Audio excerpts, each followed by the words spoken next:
ত্রিকুট পাহাড়ের উপরে এইরকম অনেক মূর্তি আছে।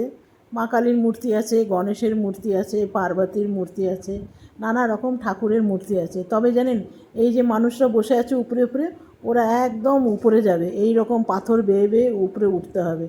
বাবা, আমার পক্ষে তো সম্ভব হলো না, তো সেই জন্যে গেলাম না। সিঁড়ি টিড়ি নেই, এরকম পাথর বেয়ে বেয়ে উঠতে হবে। অনেকেই উঠেছে, বলছে 4 ঘন্টা সময় লেগেছে, 4 থেকে 5 ঘন্টা।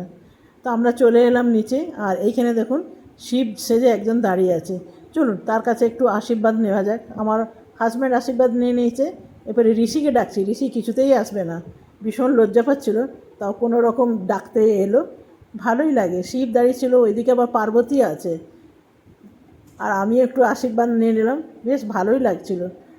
তো চলুন একবার পাহাড়টা আপনাদের দেখায়। এই হলো পাহাড়, ত্রিকুট পাহাড়। ব্রহ্মা, বিষ্ণু, মহেশ্বর, 3টে মুকুটের মতন আছে বলে ওই রকম 3টে নাম পড়েছে।